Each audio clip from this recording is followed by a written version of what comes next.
nuevamente, con mucho gusto estar con todos ustedes.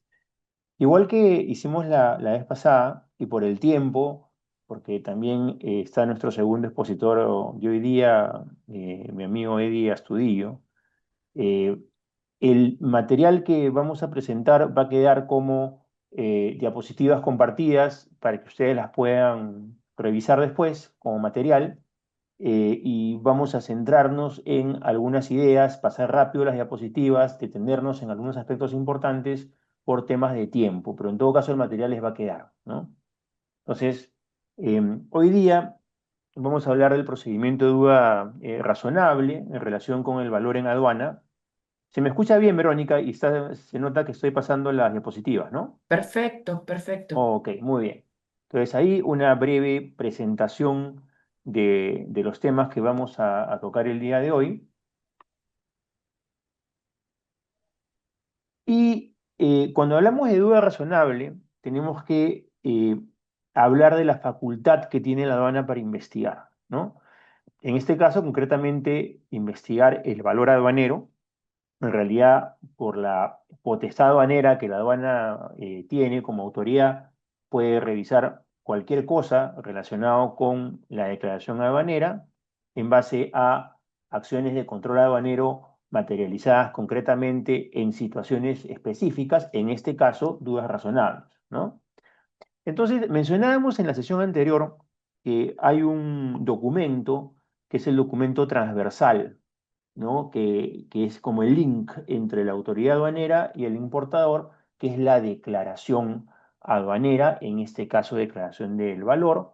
Compartimos un documento que es la famosa DAB, Declaración Andina de Valor. En el Perú, lo que tenemos es una declaración aduanera que tiene tres formatos. El primero es formato A, descripción de mercancías; formato B, declaración de valor; formato C, liquidación de impuestos. Y nuestro formato B ha sido estructurado en base a la declaración andina de valor. Por eso es que a nivel de Perú, la norma dice que cuando se transmite el formato B de la declaración peruana, digamos, aduanera, se entiende por transmitido a su vez la DAP. Ya no se presenta en el Perú, al menos físicamente, la DAP como un documento adicional a la declaración aduanera, ¿no? Entonces, hay un autor uruguayo que es Ariosto González Cuñarro, que tiene una definición de lo que es la declaración aduanera. También podemos entenderla, los alcances a la declaración de valor. eh, y es uno de los pocos autores que trata de dar una definición que me parece interesante. Y lo que señala él es que la declaración aduanera en general es un negocio jurídico unilateral ¿Y generado por por el qué te han mandado acá declarante, tan lejos? ¿no? Recepticio de su voluntad, que produce efectos jurídicos desde que llega a conocimiento del destinatario, es decir, la autoridad aduanera, ¿no? En cuanto a las características del documento, hemos tratado de ensayar algunas. Primero, es un formato preaprobado, no es un formato libre. Forma parte de la declaración aduanera de mercancías, que es una declaración jurada. Va inmunido de una presunción de veracidad, ¿no? Que obliga, digamos, al importador a hacer su mejor esfuerzo por que la información transmitida en este formato esté alineada con la verdad material.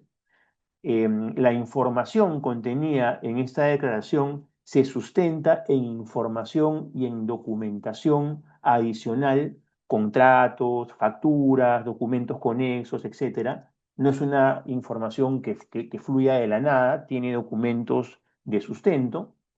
Y en esta declaración se solicita información, inclusive a modo de preguntas, sobre lo que se denomina condiciones de la transacción, que tienen que ver con eh, características propias de la operación: si hay vinculación entre las partes, si hay pagos indirectos, si se manejan descuentos, si hay pago de regalías, etcétera, que es lo que el importador tiene que declarar.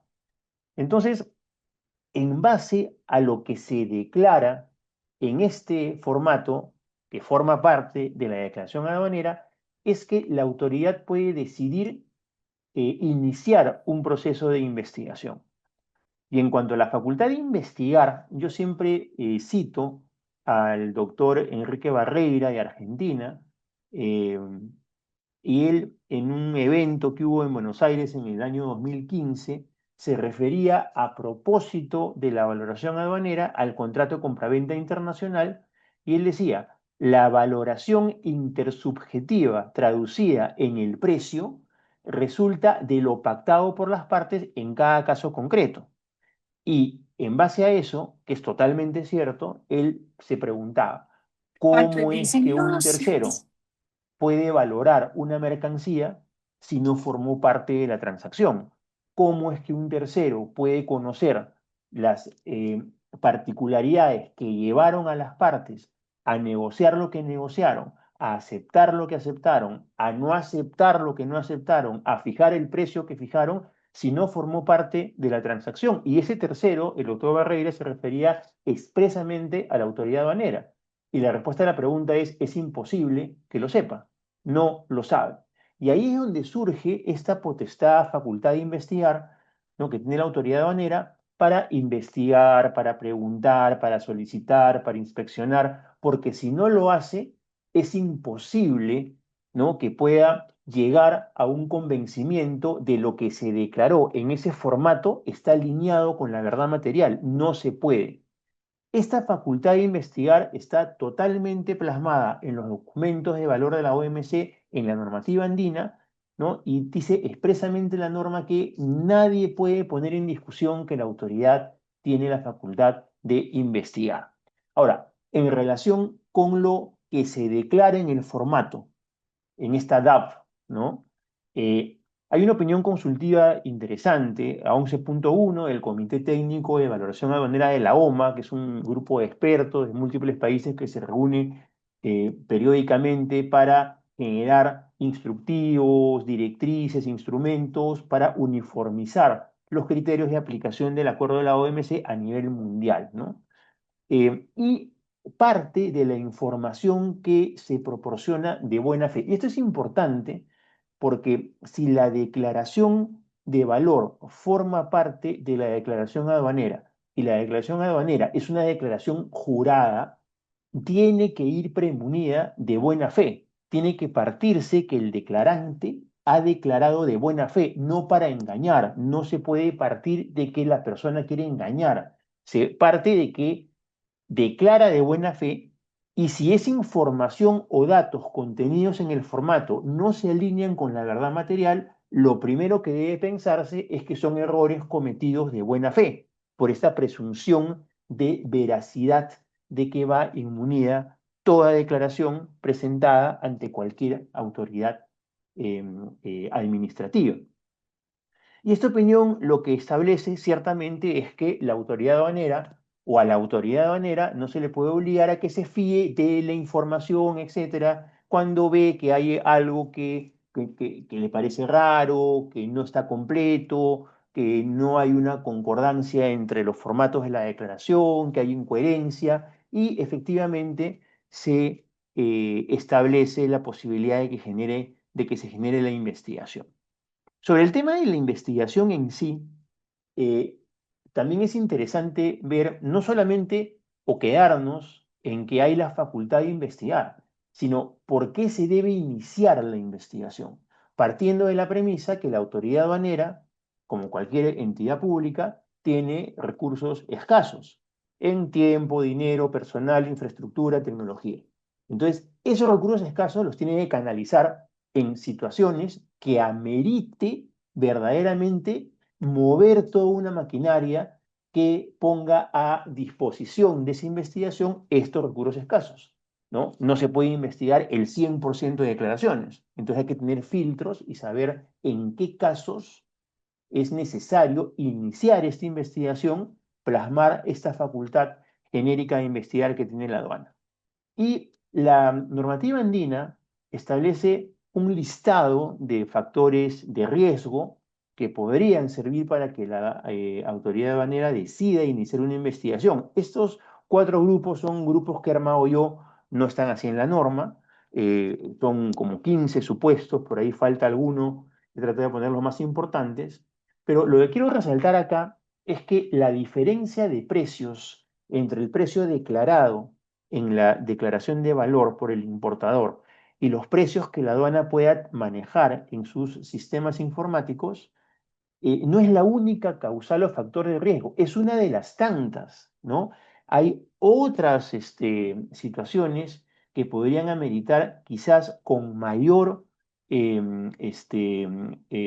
reconocimiento de que tiene que hacerse, mayor necesidad, un inicio de una investigación, ¿no? Por ejemplo, cuando hayan incoherencias en los formatos de la declaración, entre una información declarada en un lado del formato y otro, cuando verdaderamente es información incompleta, cuando efectivamente se puede ver que hay elementos de la declaración que no han sido, por alguna razón, declarados, con el tema de la vinculación entre las partes, etcétera, ¿no? Son múltiples factores.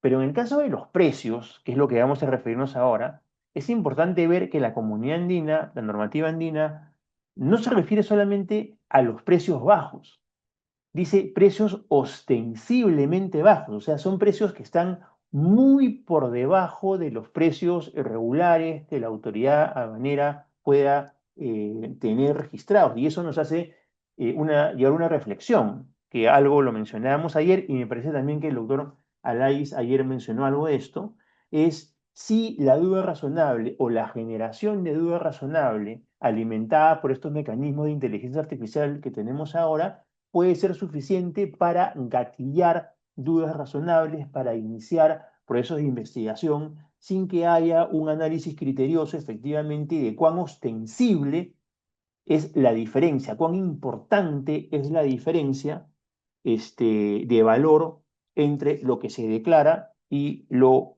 el precio que puede tener la aduana registrada en sus sistemas. No es lo mismo que yo importe caramelos y que el valor unitario de cada caramelo pues sea medio dólar de diferencia, a que yo importe vehículos y que la diferencia sea medio dólar. Pues no es absurdo pensar que son situaciones iguales, por lo mismo no se pueden analizar de esa manera. Si yo dejo libre al sistema a que bote dudas automáticamente, pues sencillamente la diferencia de un centavo, el sistema me la va a levantar, por lo menos como alerta.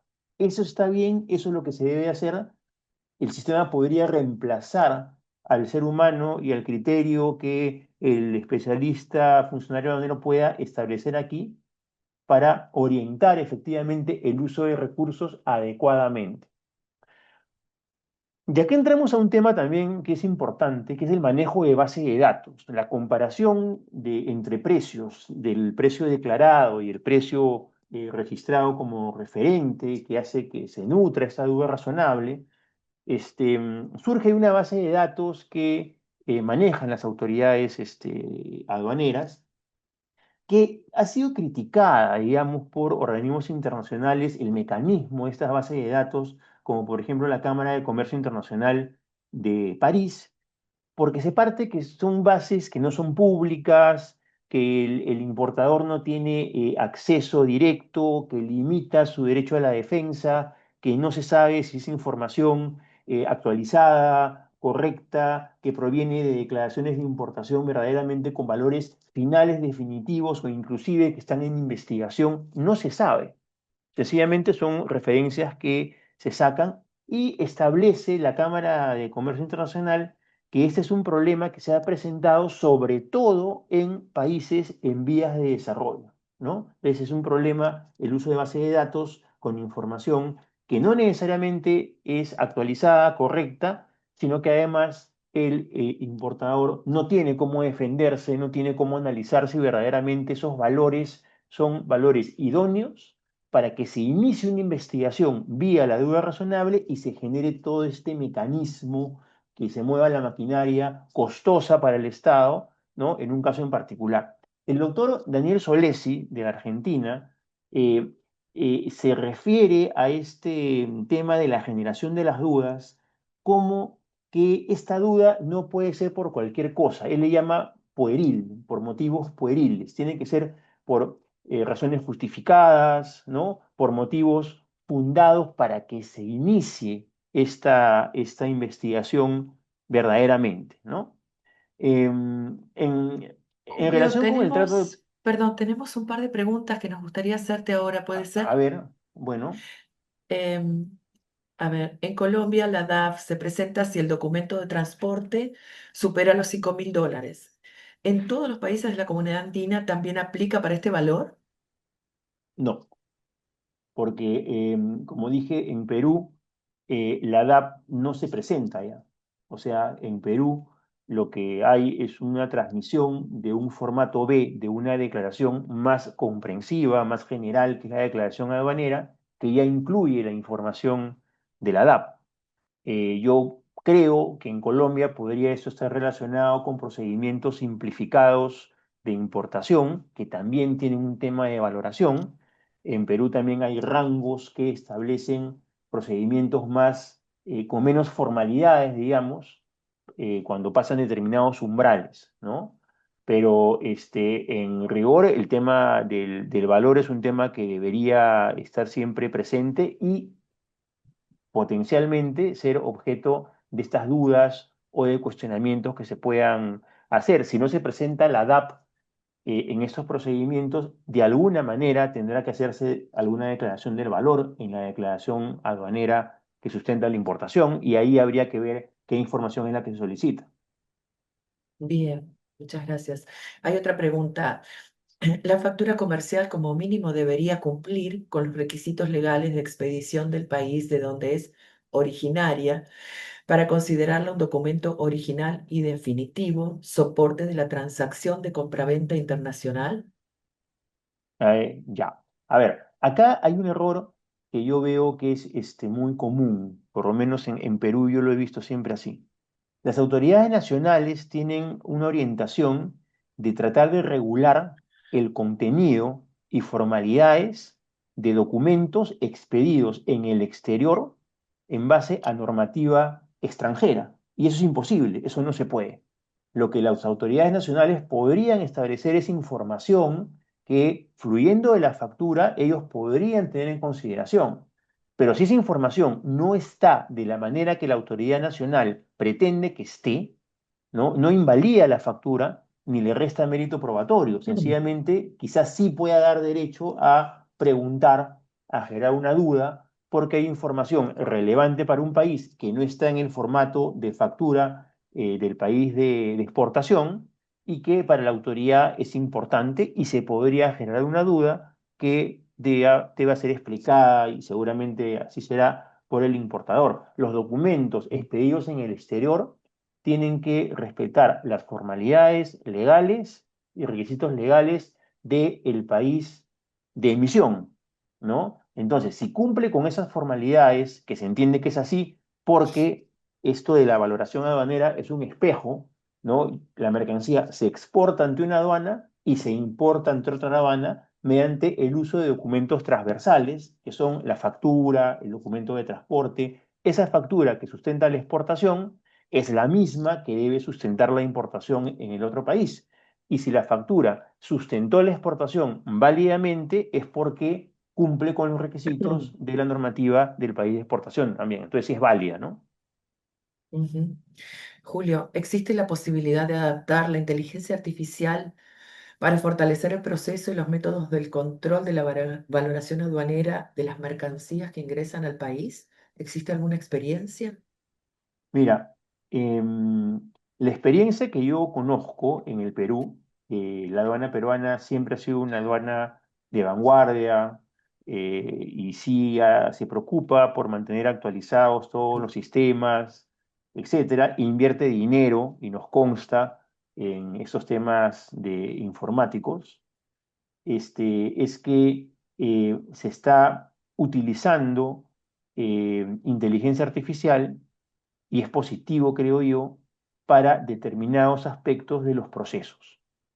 Te agiliza tiempos, te valida mejor los datos, puedes obtener data para análisis más confiable, pero lo que yo creo que no puede sustituir es el criterio del funcionario aduanero que está calificado, que está entrenado, que está capacitado para llegar a conclusiones con base normativa y con experiencia en precedentes. Eso no se puede.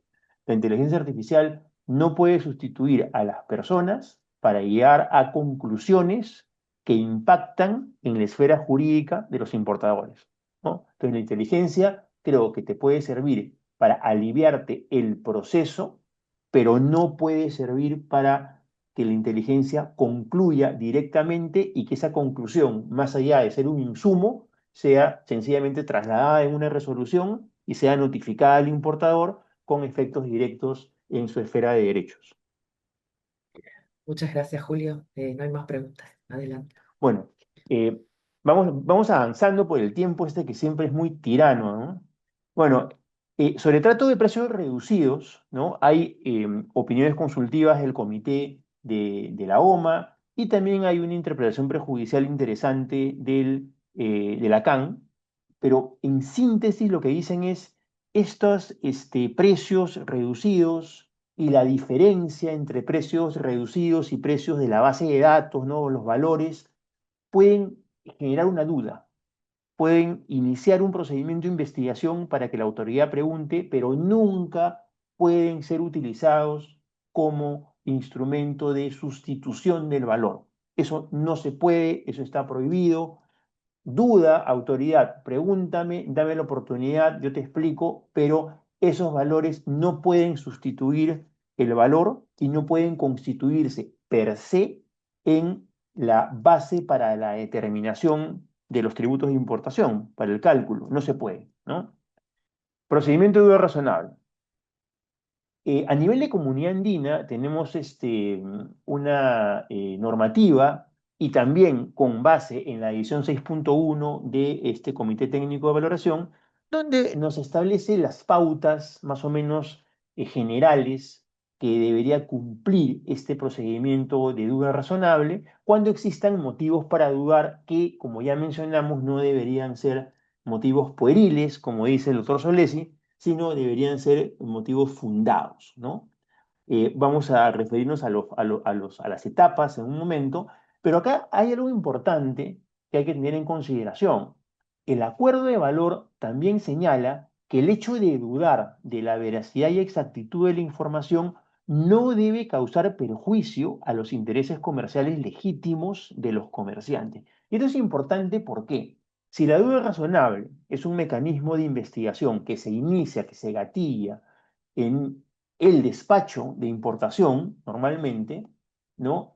Cuando se genera una duda razonable, este proceso de gestión y dinámica del despacho se cambia, se trastoca, se aletarga, se detiene, porque hay que levantar las dudas, hay que dar las explicaciones, pero eso en el procedimiento de importación tiene efectos directos, porque el levante no se va a dar mientras que esta discusión se mantenga con la autoridad y no se aclare las dudas que pueda tener.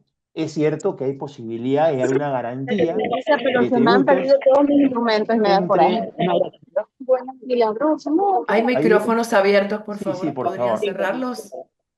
Ah, Cierren. Gracias.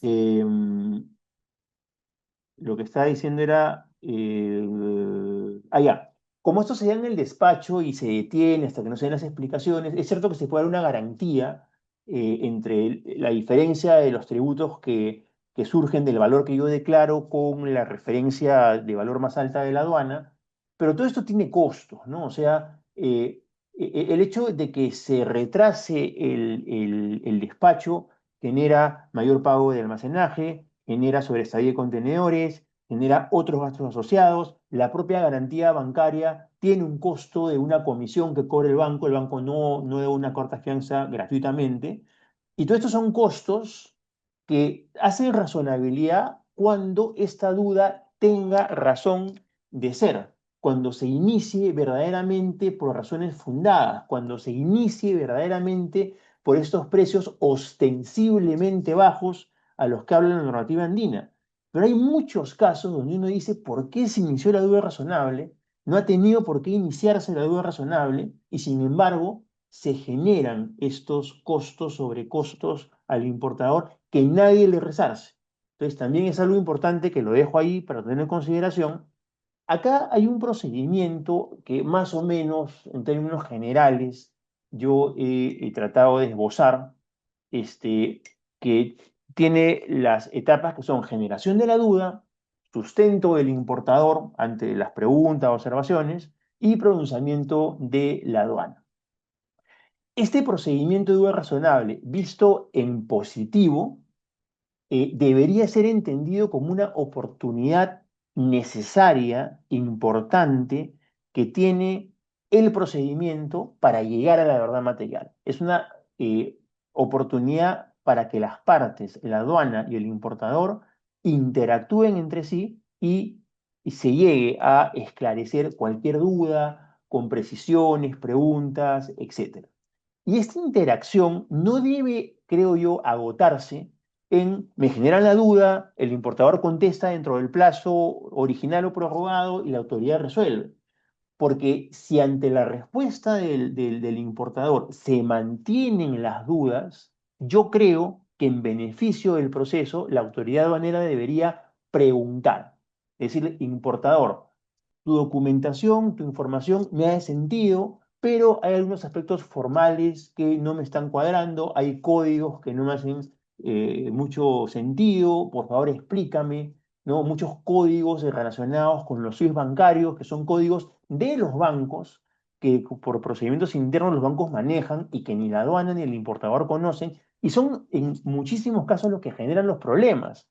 Lo que yo no creo que esté bien es que se genere la duda, se presente la información lo más razonablemente completa y clara que se pueda. Y si la autoridad tiene dudas, ¿no? Que se llegue a una conclusión, que se mantenga la duda, que se inicie un procedimiento contencioso que durará años, ¿no? Cuando hay una oportunidad que no se cubrió. Es una oportunidad que, si bien no veo que sea una obligación del procedimiento, no hay nada para que impida que la autoridad aduanera pueda repreguntar, pueda esclarecer. La autoridad tiene facultades inclusive para cruzar información con los bancos y preguntarle al banco, oye banco, en el estado de cuenta hay un código de 10 dígitos y en el SWIFT bancario hay un código de 6. ¿Es lo mismo? El banco le dirá, es lo mismo, perfecto, se acabó. Pero si no se hace esto, ya sea porque la autoridad le pregunte directamente al banco, en el ejemplo que estoy poniendo, o le pregunte al importador las dudas formales que tenga, se va a complejizar esto y las dudas se van a mantener y todo se va a encarecer y estos recursos escasos, no solamente del importador, sino de la aduana, se van a mantener en una situación litigiosa que va a durar años y eso es lo que no debería ocurrir, ¿no? Ahí menciono unas preguntas como para orientar un poco al debate. No tenemos tiempo de verlo, pero va a quedar en su material, que tienen que ver con razonamientos que yo hago relacionados con cada etapa y preguntas cuya respuesta va a servir para sustentar mejor y levantar mejor cada una de estas etapas. Hay un tema importante que sí merece reflexión, que tiene que ver con la carga de la prueba en los procedimientos de duda razonable y de valoración. Siempre se ha dicho, la cara de la prueba es el importador. El importador tiene la obligación de, ¿no? Y está surgiendo toda una corriente que es bien interesante, y que es promovida inclusive por la propia normativa de la CAN, porque en el artículo 18 de la edición CAN 571, que establece las pautas de evaluación aduanera, se establece que en el tema de la carga de la prueba, dice, en principio les corresponde al importador o comprador. No dice exclusivamente le corresponde. En la norma peruana, por ejemplo, en el procedimiento dice le corresponde exclusivamente al importador, pero eso no es lo que dice la CAN. La CAN dice en principio. Y si es en principio, la idea es no solamente le corresponde al importador, le puede corresponder también algo de carga probatoria, porque tenemos que llegar a la verdad material, a la propia autoridad. Y ahí vienen ya las teorías sobre la carga de la prueba, si una carga de prueba exclusiva, es de oficio, si hay una participación colaborativa, si hay una carga dinámica, etc. Y sobre esta base y esta discusión, ha sido expedida en el Perú una casación, una sentencia de la Corte Suprema, que lo importante es que nace de un caso de duda razonable en el despacho, justamente lo que estamos hablando, y la Corte Suprema dijo que no está bien considerar que la carga de la prueba sea exclusiva del importador, porque en base a determinados principios jurídicos, como el de impulso de oficio, etcétera, y otros principios. Y yo les pido, si tienen interés, pongan en Google Casación, Corte Suprema de Perú, con el número que está acá, y les va a salir el documento directamente, se lo pueden descargar y lo leen, ¿no? Entonces, lo que concluye la Corte Suprema es que también hay una actividad probatoria de parte de la propia autoridad, ¿no? Y le llama la atención, y ustedes cuando lean van a ver que le llama la atención, me parece, firmemente a la aduana y al tribunal fiscal, que según tasa administrativa, y decir, ustedes abdicaron de su función como autoridades porque no hicieron lo que les competía hacer para arribar a la verdad material y se quedaron con una verdad formal que era aparente y que no debió fundamentar las decisiones que tomaron. Y anuló todo. Y este es un precedente vinculante. Y lo importante de esto, lo interesante de esto, me parece a mí, es que cambia el enfoque. Porque históricamente, normalmente, el enfoque siempre ha sido procedimiento de duda razonable, facultades de la administración expresadas mediante este procedimiento y obligaciones del importador de aportar la prueba. Y ahora el enfoque es, oye, la autoridad no solamente tiene facultades, sino que tiene deberes en el procedimiento de duda razonable y el importador no solamente tiene la obligación de probar, sino más que eso, tiene el derecho de probar. Entonces, el enfoque es diferente porque ya no se concibe la generación de prueba como una obligación del importador, sino como un derecho del importador con deberes de la autoridad que deben manifestarse dentro de ese procedimiento y que deben resguardar estos derechos del importador en base a principios jurídicos reconocidos universalmente. Bien interesante, esto lo dejo acá, si tienen interés lo pueden revisar. Documento de sustento, muy rápido, la Comunidad Andina establece un listado, ¿no? De documentación que tiene que ver con documentos comerciales, financieros, contables, ¿no? Y también habla de la presentación en medios físicos, electrónicos, digitales, los soportes, ¿no? Y establece con claridad que tiene que haber datos objetivos y cuantificables que fluyan de estos documentos para, digamos, analizar la información con sustento en el primer método de valor. Esto de acá lo hemos visto en una diapositiva anterior, lo voy a dejar solamente ahí. He tratado de hacer una relación de documentos o de conceptos importantes que tienen que ver con la valoración aduanera y que tienen que ver también con la forma como el importador puede sustentar su declaración de valor ante una duda, inicie una investigación a cargo de la autoridad aduanera. Hay unos estudios de casos también importantes que los mencioné acá, que son interesantes, de la aplicación de la edición 6.1, en donde el comité técnico estableció que no se había levantado las dudas que tenía la autoridad, pero analiza casos en donde verdaderamente pues, no había venta escrita, había un contrato por teléfono, no se había presentado ningún documento contable, lo que se presentó no era, era de otra cosa. Entonces, son circunstancias que uno las lee y dice, efectivamente acá no hay posibilidad que levantes la duda, ¿no? En la práctica lo que sucede, y es que hay que también ver, es que hay muchos casos que las dudas se pueden mantener por temas formales que deberían o podrían ser levantados fácilmente durante el procedimiento de valoración, ¿no? De duda razonable. Y toma decisiones y entrando hacia lo final, ¿no? Eh, me, me pidieron que dé comentarios sobre la forma como el importador, entiendo yo, debe tomar una decisión respecto a buenas prácticas, si queremos, para declarar el valor en aduana, ¿no?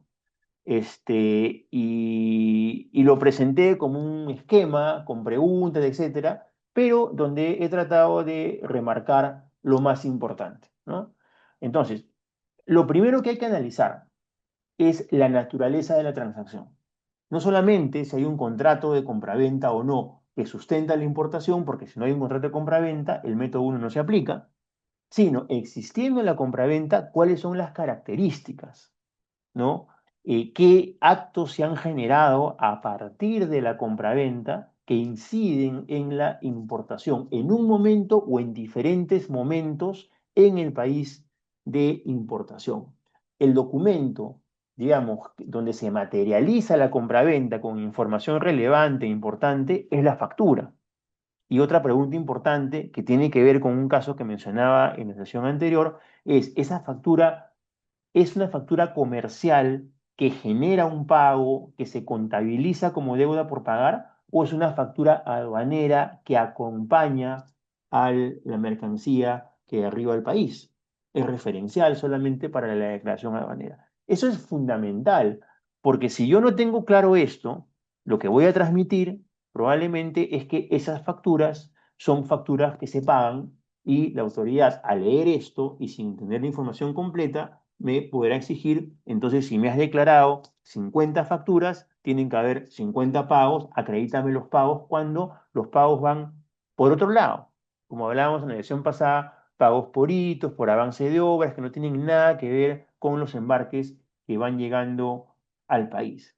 Y otro tema sumamente importante que tiene que ver, acuérdense, que la declaración o la información que se plasma en esta declaración, que es el documento de vínculo entre la autoridad aduanera y el importador y del cual pueden surgir las dudas razonables, se presenta a través del agente de aduanas.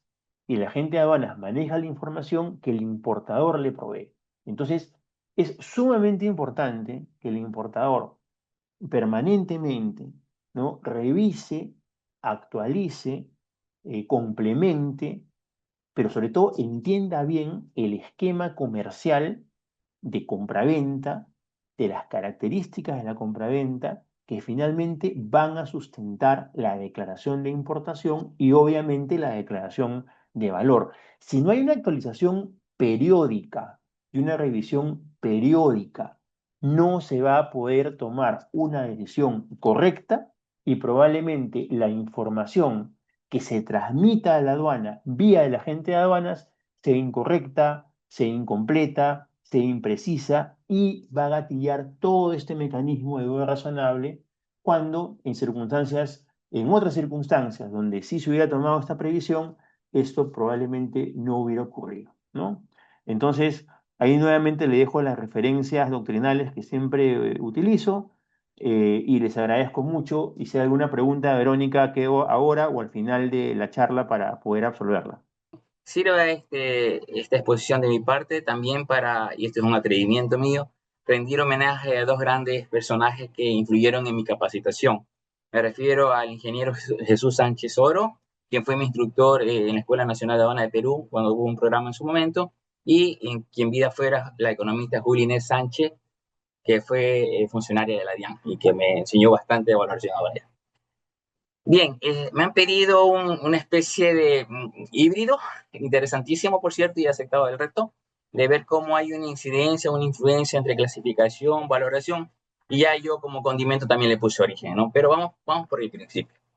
El arancel de aduanas es un instrumento jurídico de política comercial cuyo objetivo son los gravámenes incidentes sobre las mercancías en el momento en que éstas atraviesan la frontera. Es decir, se establece una relación derecho-producto, ¿no? La idea de buscar una clasificación es conocer todo lo que está asociado a dicho código arancelario como una obligación primero en índole tributario y otras obligaciones más como documentos de controles previos, prohibiciones, restricciones, etc. La conocemos perfectamente, es el sistema armonizado que es acogido casi por el 100% de los países, 99%, que contempla 21 secciones, tiene 97 capítulos, el 77 está vacío. Al día de hoy tiene más de 2.235 partidas, más de 5.600 subpartidas, y desde luego estas se aperturan por necesidad y uso, respetando la estructura inicial del sistema armonizado, se aperturan ya a nivel andino, como en el caso de la Comunidad Andina, con la Andina, y a nivel nacional con sus partidas nacionales. Nosotros le decimos sus partidas nacionales, en otras regiones, otros países le llaman fracciones, ¿no? ¿Cuál es el fin de la nomenclatura? Según Gabriel Ibarra Pardo, la nomenclatura tiene como propósito incluir, relacionar y discriminar productos con el fin de hacer posible la asignación de un gravamen o tarifa, lo que hemos dicho relación derecho-producto, para cada uno de los productos, de las mercancías, de conformidad con la serie de criterios, tales como materia prima o grado de elaboración, que sirven para efectos de poder ubicar la mercancía a un código arancelario. Esto realmente suena muy bonito, romántico, de hecho, fácil, pero sin embargo hay factores que afectan al momento de trabajar la clasificación arancelaria. Y estos factores pues inciden en diversas formas. Ustedes pueden ver, este es un cuadro que elaboré en donde hay identificación de factores que afectan. Por ejemplo, como esencia, la clasificación arancelaria exige dos aspectos, dos pilares. Primer aspecto pilar, conocer la mercancía, la cuestión merceológica, y solo sé que conozco la mercancía respondiendo a las tres siguientes preguntas. ¿Qué es? ¿Para qué sirve? ¿De qué está hecho? Si yo no conozco la mercancía y pretendo hacer una clasificación, es absurdo, ¿no? Sería de locos, ¿no? Y el segundo aspecto es saber y aplicar correctamente las reglas generales de interpretación del sistema armonizado, las 6 reglas. Debemos recordar que en clasificación arancelaria las afirmaciones deben sustentarse en el texto legal. Los problemas son desconocimiento merceológico, mala aplicación de las reglas, desconocimiento de notas legales, desconocimiento de notas explicativas, es decir, una cuestión técnica, ¿no? Una cuestión profesional. Ahora, en una zona analítica, los problemas son la falta de aplicación del principio de especificidad. Se selecciona la categoría de los demás en vez de escoger una partida o subpartida específica. Influencia de otras normativas, confundir requisitos regulatorios con criterios de clasificación de origen. Sesgo por precedente o experiencia previa, este sí es un problema que suelen vivir los aduaneros, es sesgo, tendencia, creer que es lo mismo un producto a otro, y puede haber un aspecto merceológico que hayan pasado por alto y afectará la clasificación. Ahora, la zona de riesgo, sesgos comercial o de marketing, clasificar por el nombre comercial y no por la ficha técnica como tal. Insuficiente preparación técnica del clasificador, eso sería grave. Y desde luego creerle todo a la inteligencia artificial y el perfilamiento aduanero que haga la inteligencia artificial en el trabajo, ¿no? Todavía la inteligencia artificial tiene muchísima deficiencia al momento de querer hacer una clasificación arancelaria. Vamos ahora al aspecto andino. He preferido que no suponer, y he traído esta lámina que puede estar de más, pero prefiero que esté de más, ¿no? Recordemos que la evaluación aduanera, como tal, este instrumento viene de la OMC. La Comunidad Andina, cuando trabajamos la edición 571 por el año ya 2003, teníamos claro que había que regular esta normativa, bueno, me refiero al acuerdo de valor, en un sentido aduanero, porque el acuerdo de valor es un instrumento básicamente para uso del sector privado, ofreciendo claridad para la determinación de valor en aduanas, para la determinación de la base imponible. Lo único aduanero que tiene el acuerdo de valor es el artículo 17 y el numeral sexto del anexo 3, en la cual pues da facultades a la aduana para hacer su trabajo. De ahí esta decisión, la 571, tiene 27 artículos y trae como anexo el acuerdo como tal, el acuerdo de valor de la OMC. Ahora bien, se reguló, antes era por la resolución 864, si la memoria no falla, que estaba regulado, y ahora por la resolución 1684 con 67 artículos, donde anexa los instrumentos del acuerdo de valor de la OMA, que en el marco de la OMA estos instrumentos son meramente referenciales, pero en el marco de la CAN son de obligatoria aplicación, salvo que el país miembro de la CAN interponga los oficios ante la Comunidad Andina diciendo que no va a aplicar alguno de estos instrumentos. Julio nos habló ahorita de la carga de la prueba, solo quería confirmar y reafirmar que efectivamente la carga de la prueba, como está establecido legalmente, en principio, gracias a Julio por ese énfasis y negrilla, le corresponde al importador. Pero en consecuencia, en un sistema moderno de evaluación aduanera, se sustenta en dos pilares: la colaboración y la transparencia del importador y el ejercicio pleno de las facultades de control de la aduana. Sin embargo, esto no debe privar al importador de su buena fe y sobre todo el indubio pro reo, ¿no? En caso de duda, a favor del afectado. Pues no. Bien, en técnica aduanera siempre se habla de un tridente técnico: origen, clasificación y valoración. Es decir, si usted está metido en el tema de aduana y está en el área técnica aduanera, pues seguramente sabe bien que estamos hablando de tres aspectos fundamentales donde sustenta la aduana. De la clasificación arancelaria, que ya lo hemos dicho, que es el código arancelario de la mercancía, y que para nosotros el instrumento soporte es la andina y el instrumento de trabajo propiamente dicho el arancel de cada uno de los países. En la valoración aduanera sobre la base del acuerdo de valor, que ya hemos hablado también, y en normas de origen, que se basa sobre la edición 4 y 16 de la Comuna Andina y las respectivas resoluciones que establecen los reos y otras regulaciones. En términos aduaneros, reo no es un prisionero, ¿no? Es un requisito específico de origen y que es un criterio establecido en el artículo 2 de la edición 416, sobre el cual también se marca pautas para la determinación del origen y por lo tanto la preferencia arancelaria entre las mercancías que circulan entre los países miembros de la CAN. ¿Dónde hay un match? ¿Dónde encontré un nexo, un punto en común en temas de clasificación, valor de origen y que tiene que ver muchísimo con aspectos de conocimientos de normas de origen? Y es en los reos, ¿no? En los requisitos específicos de origen de la edición 416, en las diferentes resoluciones, particularmente traído a colación la resolución 323, un ejemplo, estamos hablando que hay más de 100, más de 300 ejemplos. En este caso, el código arancelario que he propuesto para la reflexión es la subpartida 830120.00, que describe cerraduras de tipo de las utilizadas en vehículos automóviles. Aquí está la descripción del criterio de origen. Al ser un reo, no aplican los criterios generales del artículo 2 de la edición 416, sino que los que están aquí. Y vemos que en este sentido, el reo es clarísimo respecto a que una de las partes del reo para establecer el origen respecto a que debe cumplir un determinado porcentaje del valor de la mercancía, ¿no? Valor de contenido regional, ¿sí? Y dependiendo de los países, 55 o 60%. Es decir, este producto, esta subpartida, está asociada a esta condición para ganar origen. ¿Dónde estaría dado un problema si esto se da con una mala clasificación, ¿no?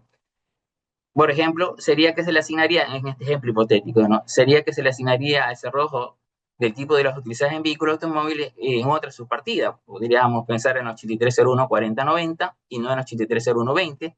Y en la 4090 van las demás cerraduras, evidentemente, que no sean de los utilizados en vehículos. En este error que traigo a modo de ejemplo, ya no le aplicaría el reo, ¿no? Y aplicaría el criterio general, porque en la 8301-4090 no tiene reo. Y evidentemente a través de esta forma estarías evadiendo un criterio de origen y ganando una preferencia, desde luego, de forma ilegal. Entonces, sí que hay una vinculación, por lo menos en este aspecto, entre la valoración, la clasificación y el origen. El proceso 617 IP 2019 es muy interesante porque nos habla de que la aplicación de las reglas generales de interpretación del sistema armonizado no son argumentos para modificar el valor en aduanas de la mercancía. Bueno, nos parece una obviedad. Sin embargo, se ha preguntado, ¿no? Y al Tribunal Andino de Justicia y ha hecho la interpretación respectiva, ¿no? Dice, en consecuencia, no es que sobre la base, y este es el ejemplo, no es que sobre la base de la regla 2A, un artículo incompleto, sin terminar, o desmontado, o desarmado, o sin armar, que tenga el carácter esencial del artículo completo terminado, tenga el mismo valor. Es decir, un vehículo sin llanta, efectivamente, para la clasificación se considera un vehículo. Creo que haya duda al respecto. Sin embargo, la valoración no será igual, pues, porque el vehículo sin llanta no puede costar lo mismo que el vehículo con llantas. Entonces, el aspecto del proceso que nos trae a colación es que no debe haber ese abuso, si acaso, por decirlo de alguna manera, de querer alcanzar en valoración el mismo parámetro de un vehículo o de una mercancía incompleta como mercancía completa. Ese es el llamado a atención y el alerta que nos hace este proceso. Riesgo de valoración derivado de errores de clasificación. Tengo este otro proceso, 102 IP de reciente data, 2021. El proceso interno se ha venido alegando la incorrecta clasificación arancelaria de los productos NT 1600S y bueno, los que están descritos ahí, importados por la compañía Pisos y Válvulas Técnicas Pilbatec, toda vez que la Dirección Distrital de Tucán del Servicio Nacional de Aduana de Ecuador les cambió la clasificación arancelaria, les cambió la subpartida. Bueno, en el proceso dice partida arancelaria, pero sabemos que está hablando de subpartida, ¿no? Es la 560210, aun cuando el demandante señala que debe estar en la 56039300. No vamos a dar una respuesta a la clasificación sobre estos productos NT 1600 y demás, porque el proceso no incluye la cuestión merciológica, pero sí que señala que este tipo de problema tiene que verse en un marco que esté relacionado con la técnica de clasificación, eh, independientemente de su valoración o de las restricciones a que hayan sido o se tengan que someter las mercancías. Es decir, advierte el tribunal de que cuidado, la clasificación se hace por efecto tributario y no por efecto como corresponde en la cuestión técnica aduanera de conocer la mercancía y aplicar las reglas generales de interpretación. Yo creo que es muy válido ese tipo de observación. Bueno, ahora voy a pasar a otro tema totalmente diferente, ya metido al acuerdo de valor, analizar sobre cánones y derechos de licencia según el artículo 81C del acuerdo. La OMC emite, como bien lo dijo también Julio, a través del Comité de Valoración Aduanera, diversos instrumentos de apoyo y entendimientos para el acuerdo, ¿no? Lo mismo hace la OMA, pero a través del Comité Técnico de Valoración Aduanera. Y entre los instrumentos tenemos las opiniones consultivas que están como anexo, ya lo dije, en la resolución 1684, que es el reglamento del acuerdo de valor. Pero estos instrumentos se han ampliado, hay más, y que ahora se complementa o se incorporan con la resolución 2512 de la CAN. Vemos que entre las opiniones consultivas están numeradas por tema. La opinión consultiva tema 4 justamente habla de cánones y derechos de licencia según el artículo 81C del acuerdo, y que actualmente hay 16 opiniones consultivas. Es decir, esta magnitud de trabajo por los técnicos de valoración aduanera a nivel mundial nos da a entender clarísimo que las aduanas están enfocando muchos aspectos de control en este tipo de situaciones para ajustes de valor. Ahora bien, ustedes deben recordar siempre que los ajustes son limitativos. Es decir, en la valoración aduanera, en el actor privado, el importador, el comprador, puede hacer respecto de su mercancía cualquier tipo de actividad. Y no siempre todas las actividades que estén involucradas en esa mercancía corresponden a un ajuste de valor. Los ajustes están limitados. ¿Limitados a qué? A lo que establece el artículo 8 para ajustarse al PRPP, al precio realmente pagado por pagar. Ahora bien, una forma de guía, es decir, de saber ver con lupa, con mayor detalle, esos ajustes, conocer si puede o no ir como ajustes al valor de la mercancía declarada, es ver la sección 2 de la resolución 1684 de la CAN, es decir, del reglamento, donde detallan los elementos de incluir y excluir para la estimación de valor de transacción. Entonces es una recomendación que hago, ¿no? Tras este caso, justo en relación a ese tema, es la causa TF 39.933-A de febrero de 2023, que se ventiló en los juzgados de Argentina, ¿no? Es una empresa química global con sede en Alemania, produce y vende productos químicos, materiales y soluciones para diversas industrias, como automóviles, agricultura y construcción. Es una de las empresas químicas más grandes del mundo en términos de ingresos y empleados y opera en diferentes segmentos de negocio. Este caso fue analizado por el doctor Pablo Sebastián Borgna, que nos lo comentó en el portal Mercojuris, ¿no? La cuestión a resolver es que se hace una importación de mercancía sin la impresión de la marca alemana. Al momento del trámite aduanero, es decir, viene la mercancía, pero no viene con la marca. Por tanto, se pudo determinar que no se incluye en el valor de la mercancía los valores por cánones y derechos de licencia que se mencionan en el párrafo 1C del artículo 8 del acuerdo de valor de los vencedores. Es decir, como ustedes ven en su pantalla, del lado izquierdo es la forma en que vino el producto. Y se indicó por parte de los importadores que no cabía el pago de tales derechos o licencias porque no estaba la marca del producto. pregunto a la audiencia, ¿cómo ven ustedes esa situación? ¿Es cierto que al no ver la marca ya no cabe el pago de los valores por cánones y derechos de licencia?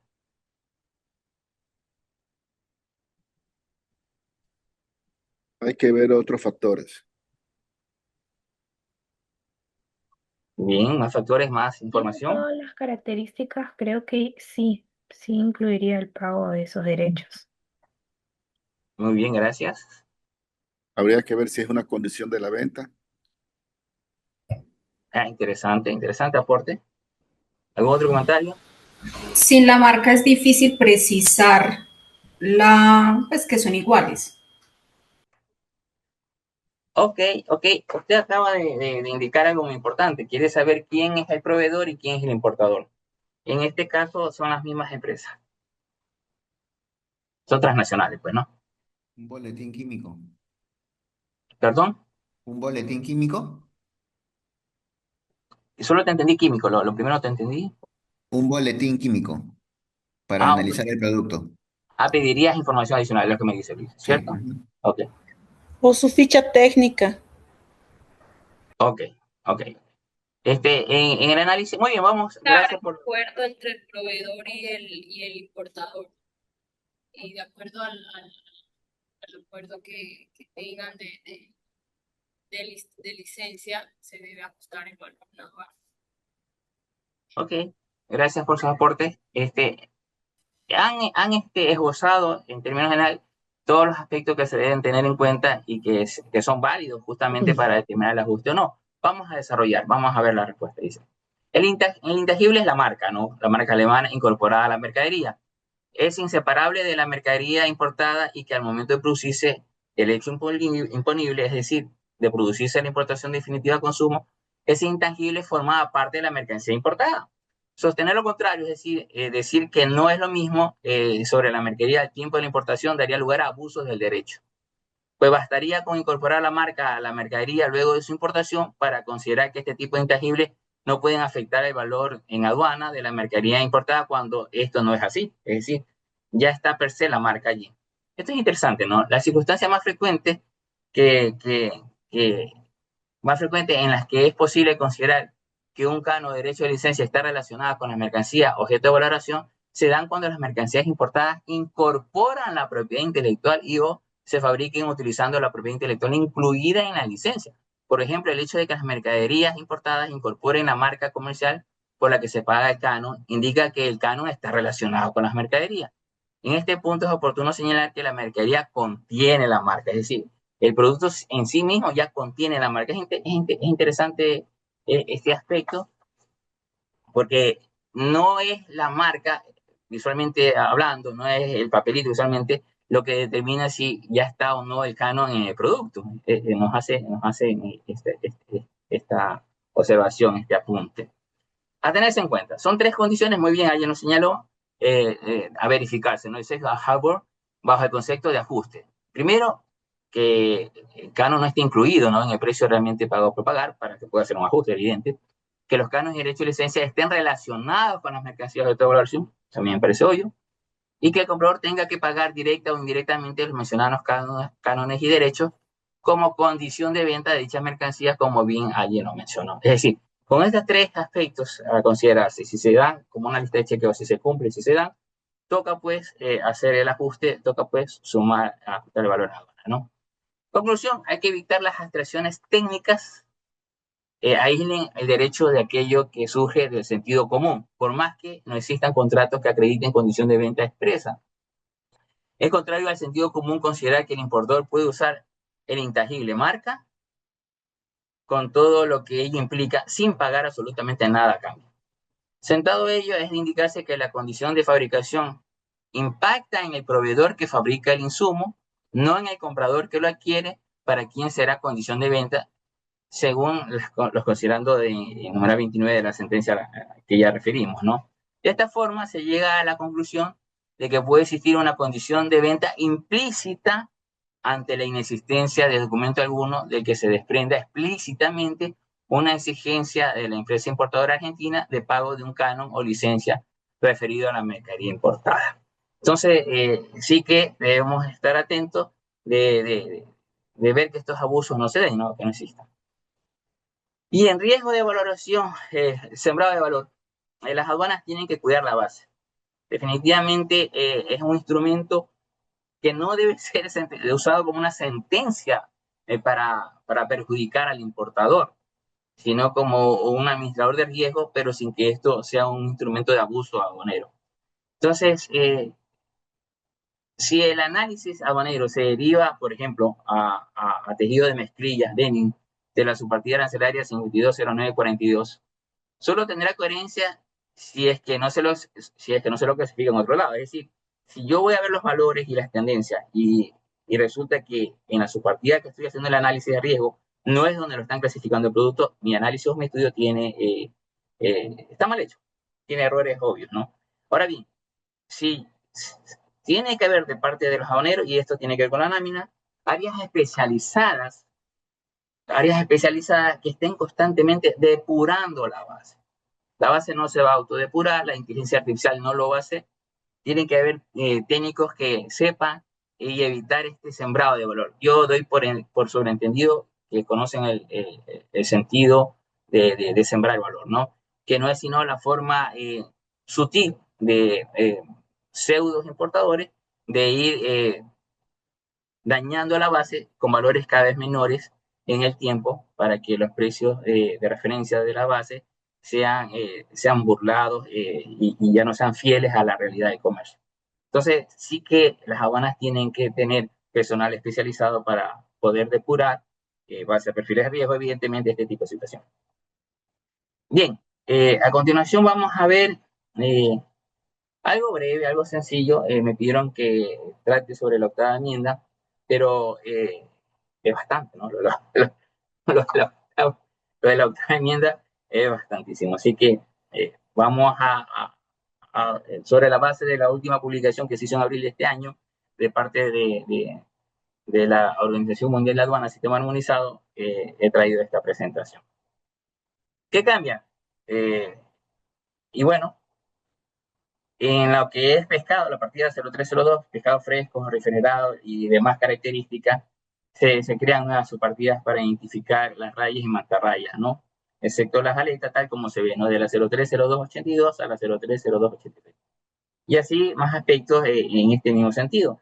En la 030711, que describa las ostras en varias formas de presentación, viva, fresca o refrigerada, se apertura en 030713 solo para identificar las otras vivas y la 030714 para identificar las otras frescas o refrigeradas. Es decir, la 030711, que identificaba las otras en todos sus aspectos de presentación, pues ahora tendrá todas sus partidas de manera muy específica, ¿no?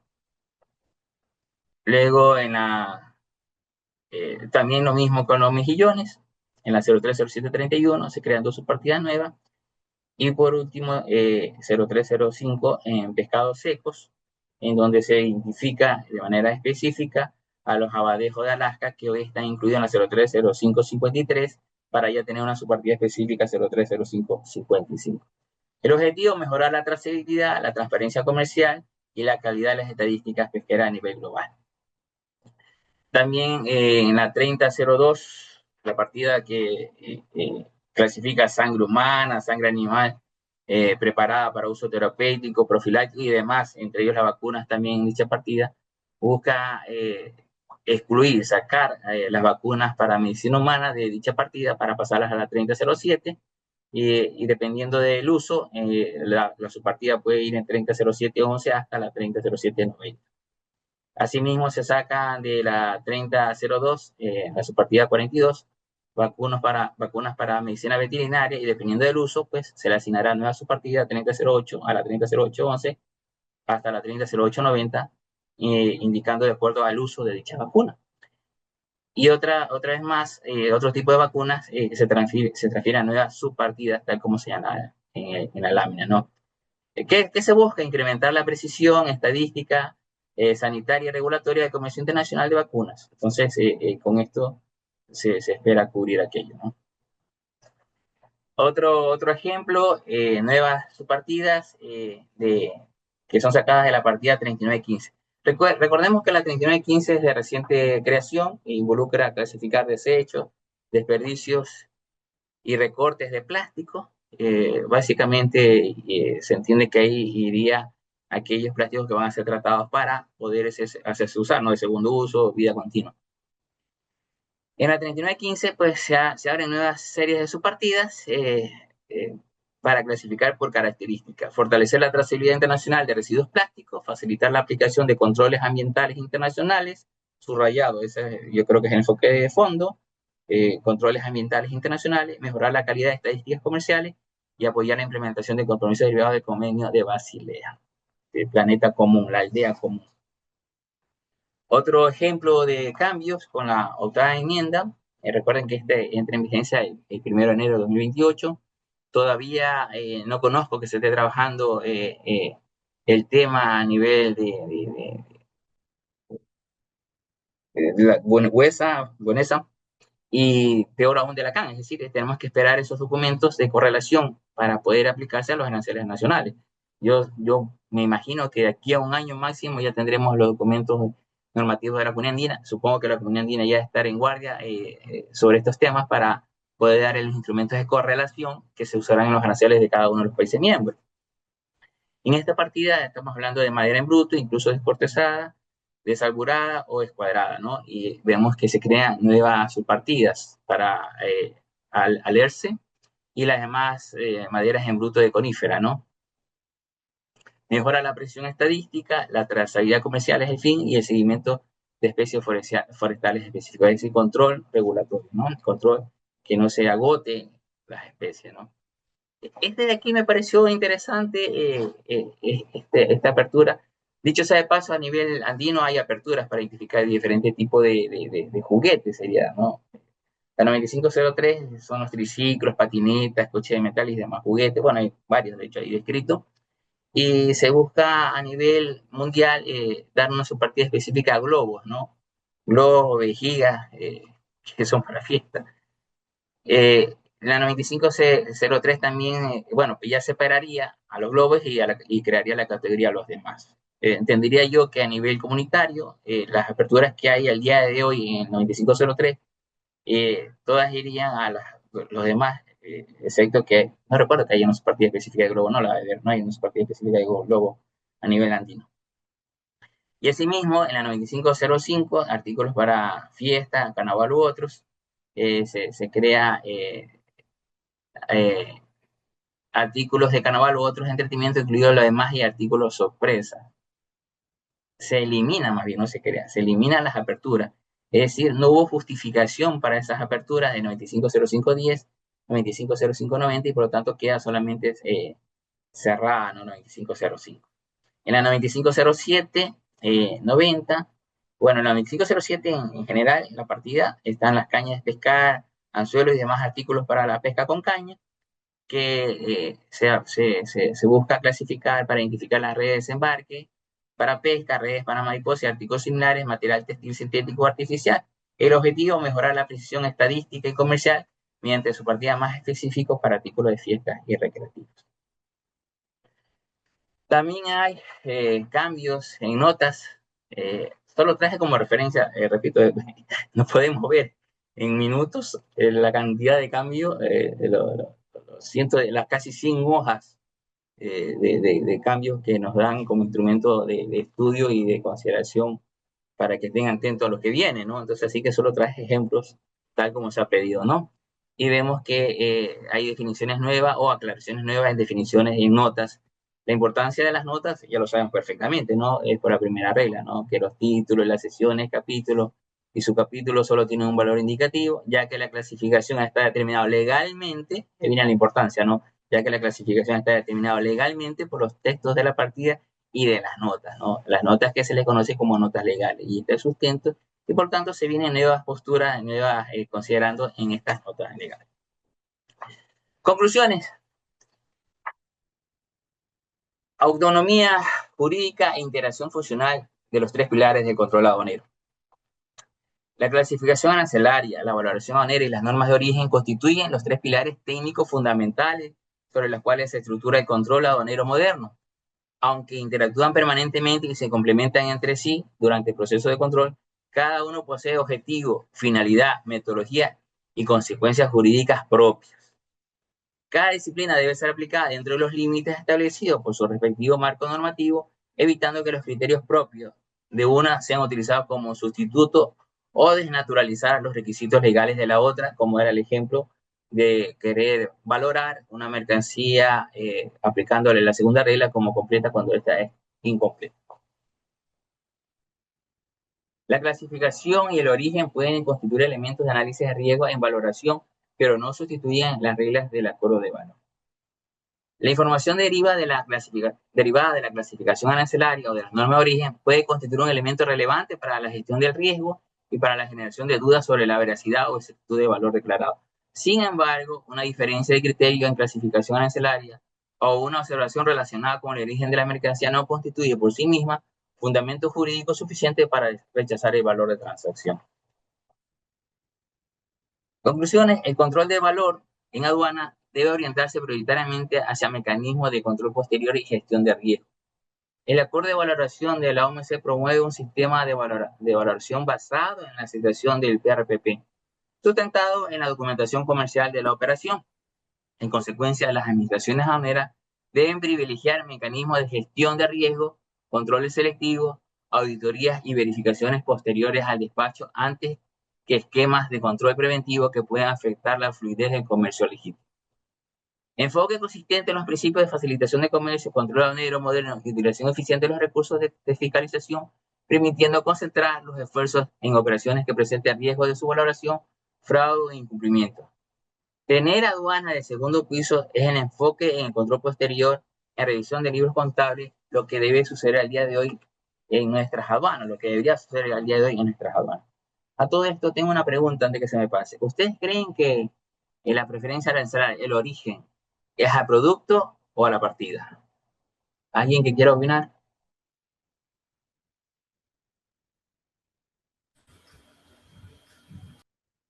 Al producto.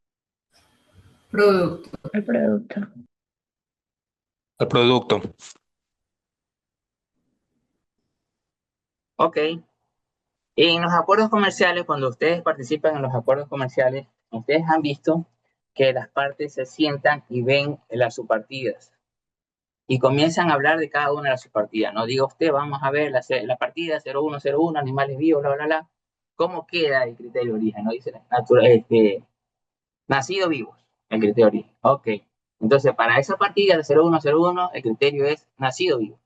Y así comienzan a ver los criterios por cada una de las partidas. El salto de partida, de minimis, BCR, reo, etc. Entonces, hay un criterio de origen asociado a una partida.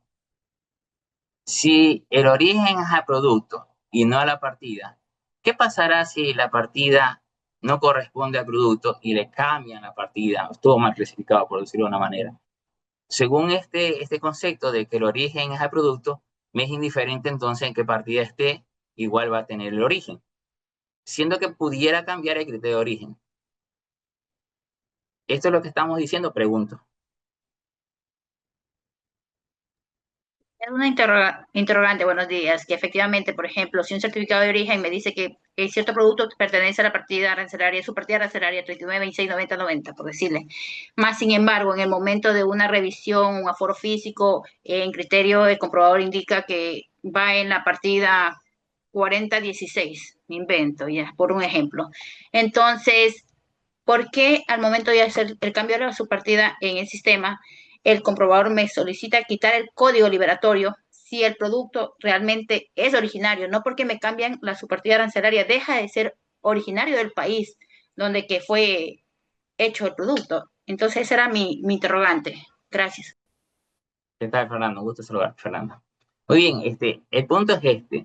Dentro del marco de la Comunidad Andina, en términos generales, yo concuerdo en que se debería del origen de las mercancías, pero dentro de los marcos de los acuerdos particulares, en donde cada partida tiene un criterio de origen diferente, lo que debería evaluarse es si al momento de cambiar la partida el criterio de origen cambió.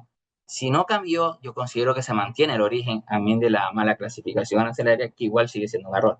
En todo caso, yo sí creo que el criterio de origen va tanto al producto como a la partida.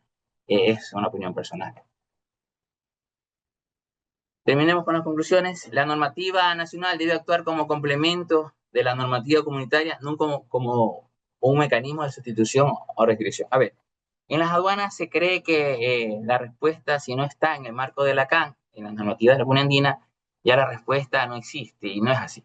Si hay casuística, porque va a haber siempre la casuística, en aduana lo que más abunda es la casuística. Hay casuística que no está regulada en el marco de la CAN. Los países miembros tienen la facultad regulatoria para desarrollar procedimientos en virtud de principios de complemento indispensable desarrollados por la jurisprudencia del Tribunal de Justicia de la Comunidad Andina, de tal forma que las normas nacionales únicamente pueden intervenir y deben intervenir en aquellos aspectos no regulados por la normativa comunitaria y que su finalidad sea facilitar la aplicación efectiva del derecho andino. En consecuencia, la disposición nacional no debe alterar los conceptos fundamentales del acuerdo de valoración de la OMC y de toda la normativa comunitaria o crear métodos de valoración distintos a los previstos en la edición 571 de su reglamento, pero sí que debe dar este mecanismo para conocer la transparencia y la forma de poder actuar del importador ante hechos o circunstancias muy específicas que podrían resolverse con una regulación nacional, repito, como complemento indispensable de la facultad legisladora. Fortalecimiento técnico de su personal operativo. A ver, la transformación digital de las aduanas no debe centrarse únicamente en la incorporación de inteligencia artificial. Es decir, creer que la inteligencia artificial, por lo menos al día de hoy en este momento, va a resolver todos los problemas de aduanas es un absurdo. El principal activo de una administración aduanera sigue siendo su capital humano.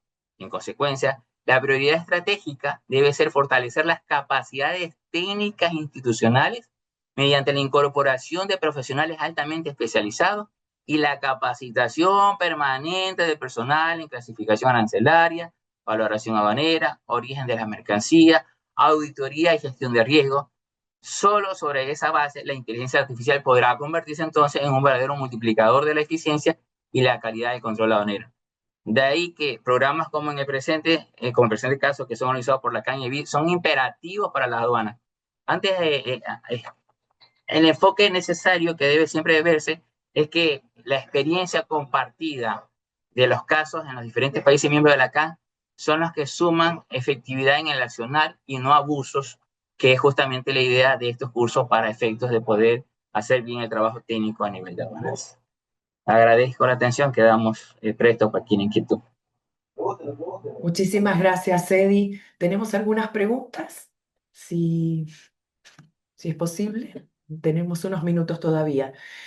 En el contexto de transacciones realizadas íntegramente por medios electrónicos, como la adquisición de software, aplicaciones informáticas o licencias digitales que son compradas y descargadas directamente de plataformas en línea, ¿cómo debe aplicarse la valoración aduanera cuando el valor de dichas licencias consta en la factura comercial, pero no hay un soporte físico que ingrese al territorio aduanero?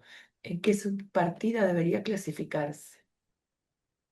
Bien, primero que nada, la aduana clasifica bienes muebles. Es decir, tú pasas un bien mueble en comercio internacional. Cuando tú hablas de un programa informático, un software que lo bajas con un enter, este no debe someterse a declaración, no tiene sentido de someterse a declaración, a menos que esté en una factura. Y aquí hay que diferenciar dos áreas, ¿no? El área de aduanas y el área de rentas internas. Sí que tendrás que declarar en rentas internas y tendrás la factura para la declaración a nivel de rentas internas, pero a efectos aduaneros solo se puede clasificar el medio soporte, y cuando este medio soporte contenga ese programa informático, sí que formará parte del valor en aduana. Verbo y gracia. Si lo traigo en una computadora, un programa informático, tendré que declarar la subpartida de la computadora 847130 más el valor del programa informático. Pero si yo adquiero el software, el programa informático vía online, con un ente, no se somete a declaración aduanera alguna. Bien. ¿Qué acciones debería tomar una administración aduanera frente al valor declarado de transacción de mercancías de origen chino que provienen de terceros países que infringen derechos de propiedad intelectual y que declaran precios ostensiblemente más bajos? Yo entiendo que cada uno de los países tiene regulado el tema de control de propiedad intelectual. En la aduana de Ecuador se comunica al organismo de control de propiedad intelectual para que cumpla las acciones respectivas y se establezca si se puede o no dar paso a ese tipo de mercancía que infringiría derechos de propiedad intelectual, porque no se puede permitir la infracción de derechos de propiedad intelectual. Bien.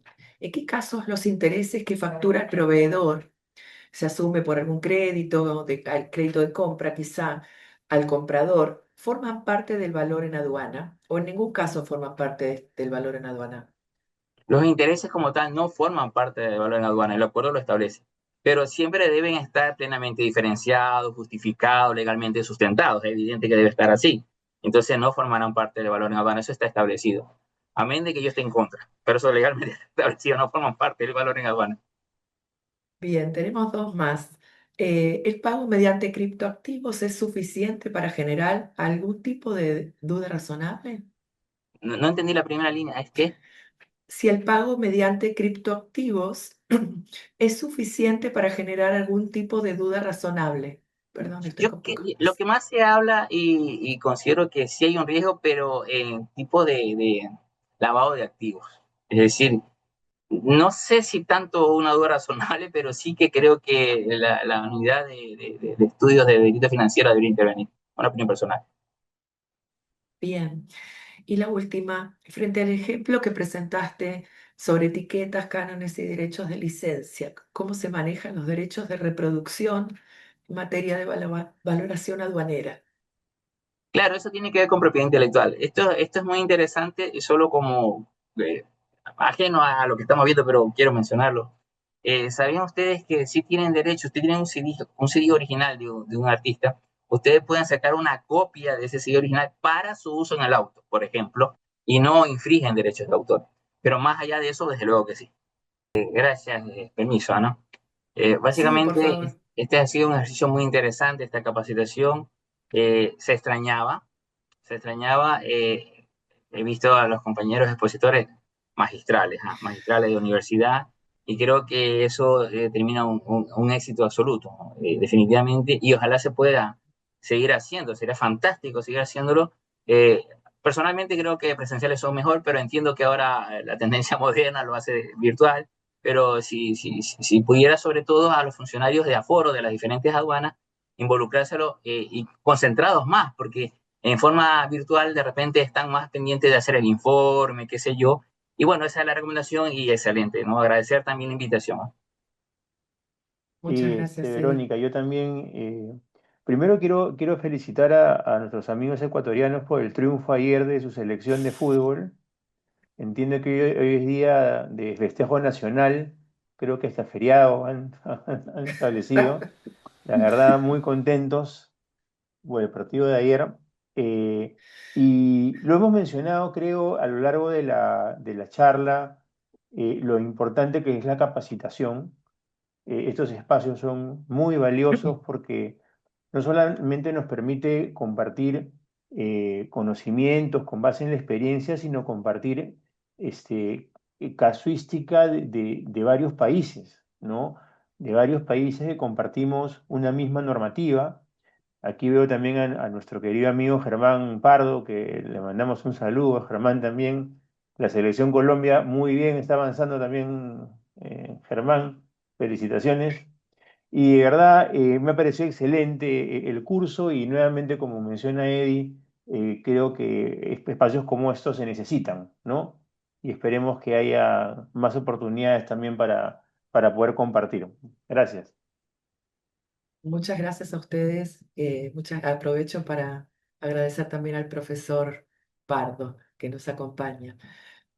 Eh, Bien, vamos a darle la palabra al señor Francisco Suasti, director general de Comercio de la Secretaría General de la Comunidad Andina.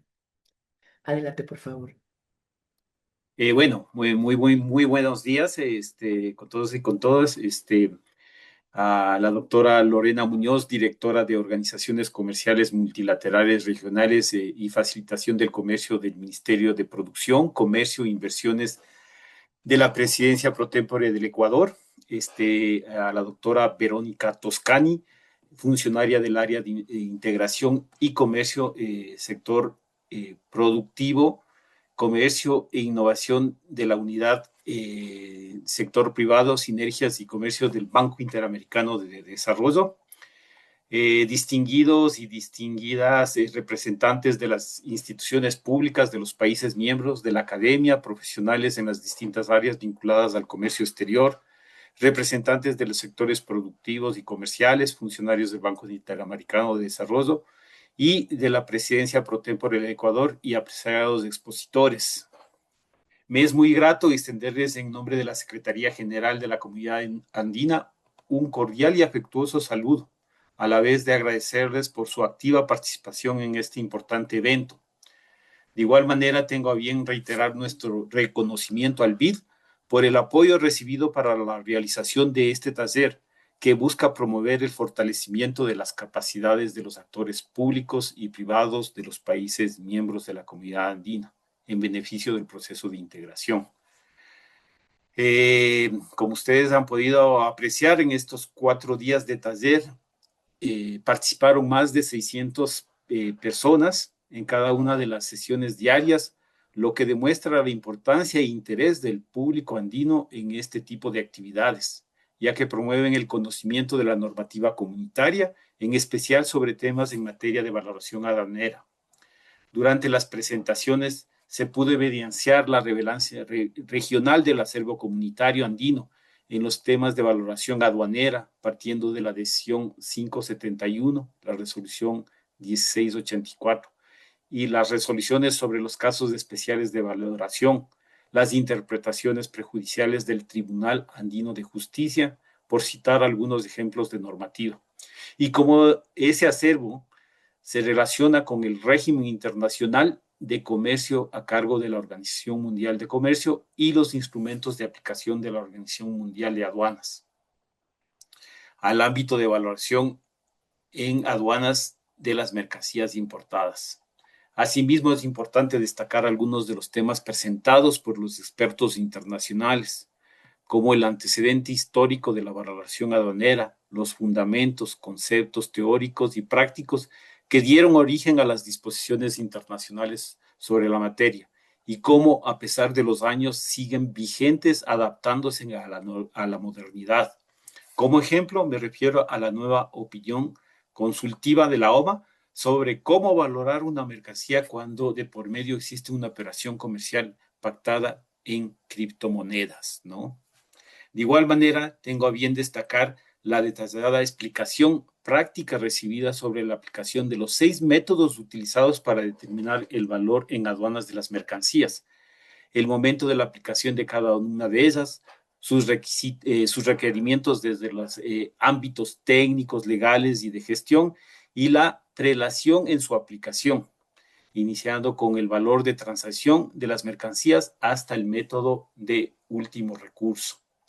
Asimismo, la amplia exposición realizada respecto del concepto de duda razonable, como esta debe sustentarse en la práctica y la retroalimentación que debe existir entre las administraciones aduaneras y sus administradores, a fin de absorber las inquietudes que se pueden presentar en los procesos de evaluación en aduanas en cuanto a los requisitos documentales y probatorios que ustedes han podido experimentar en estos 4 días. Finalmente, deseo ratificar el compromiso de la Secretaría General de la Comunidad Andina para seguir impulsando este tipo de iniciativas que promueven la interacción entre el sector público y privado de los países miembros de la Comunidad Andina, a fin de obtener una retroalimentación de las inquietudes que se presenten, como las expuestas en este taller, en aras de fortalecer nuestro proceso de integración. Muchas gracias a todos. Muchas gracias, director. Le damos la palabra a Lorena Muñoz, directora de Organizaciones Comerciales Multilaterales y Regionales del Ministerio de Producción, Comercio Exterior e Inversiones de Ecuador. Adelante, por favor. Muchísimas gracias. Muy buenos días. Francisco Suasti, director general de Comercio de la Secretaría General de la Comunidad Andina. Verónica Toscani, funcionaria del área de integración y comercio del Banco Interamericano de Desarrollo, señores funcionarios de los países miembros de la Secretaría General, delegados del Banco Interamericano de Desarrollo, señores representantes de los distintos sectores productores, comerciales de los países miembros, distinguidos expositores. Primero reciban un cordial y afectuoso saludo por parte del Ministerio de Producción, Comercio Exterior e Inversiones, que actualmente ejerce la presidencia pro tempore de de la Comisión de la Comunidad Andina. Eh, es un gusto para mí estar el día de hoy en este cierre de este curso tan importante que, como ya se mencionó, ha convocado entre 500 a 700 participantes en los días de taller, lo cual obviamente demuestra la relevancia sobre la temática en las operaciones de comercio exterior en la región. Quisiera empezar destacando y agradeciendo el apoyo al Banco Interamericano de Desarrollo y a la Secretaría General por desarrollar esta iniciativa que sin lugar a dudas aporta a la implementación de uno de los ejes priorizados por la presidencia pro tempore en la construcción de capacidades para tanto para operadores comerciales y funcionarios nacionales cuyas actividades están relacionadas al tema de la valoración aduanera. Como se mencionó en la apertura del taller, entre el 90 y 95% de las importaciones, su valor en aduana se determina a través del primer método de valoración de transacción. En este sentido, uno de los retos que tenemos a nivel regional y siendo también uno de los resultados planteados para el taller es cómo alcanzar un equilibrio adecuado para que este porcentaje restante en referencia a las importaciones, su valor sea determinado conforme a la normativa multilateral y regional vigente, utilizando para el efecto los instrumentos de aplicación de la OMA y la jurisprudencia del Tribunal Andino de Justicia. Sin lugar a dudas, y conforme también a las exposiciones que se han dado durante la semana, este objetivo con los demás planteados para el taller se han cumplido en su totalidad y por ello quiero reiterar mi agradecimiento a los expositores también y a cada uno de los participantes, funcionarios públicos, privados, representantes de la academia, los profesionales durante este taller y obviamente también hacer extensivo el agradecimiento al BID y a la Secretaría. Aprovecho también para manifestar nuestro compromiso como presidencia para trabajar, para continuar trabajando en conjunto en el desarrollo de estos talleres para la construcción de capacidades de los profesionales de la región andina. Muchísimas gracias. Muchas gracias, doctora Muñoz. Bueno, yo voy a dar unas breves palabras para agradecer al doctor Francisco Suasti, director general de Comercio de la Secretaría General de la Comunidad Andina, y la doctora Lorena Muñoz, que en representación de Ecuador, en ejercicio de la presidencia pro tempore de la Comunidad Andina. Llegamos al fin de esta capacitación y en nombre del Banco Interamericano de Desarrollo les quisiera expresar nuestro agradecimiento a todos los que hicieron posible la iniciativa. Por intermedio del doctor Francisco Suasti, agradecemos a la Secretaría, un organismo con el que nos une una larga historia de colaboración. En particular, quiero expresar las gracias a la coordinación a cargo del señor Marco Flores, nuevamente a nuestros expositores por compartir su experiencia, a todos los participantes, que es un excelente grupo de participantes con una proactividad, un interés, una pasión por el tema de su profesión admirable. Agradecemos su activa participación, las valiosas preguntas y los intercambios que enriquecieron el curso. Confiamos en que estos conocimientos y las herramientas que les han brindado los expositores y que han adquirido en este curso les sean de utilidad en su trabajo cotidiano y contribuyan a una aplicación cada vez más consistente y transparente de las normas de valoración aduanera en nuestros países. Quiero agradecer también a nuestro excelente equipo de comunicaciones que ha trabajado muchísimo para el éxito de esta actividad y a nuestro equipo técnico.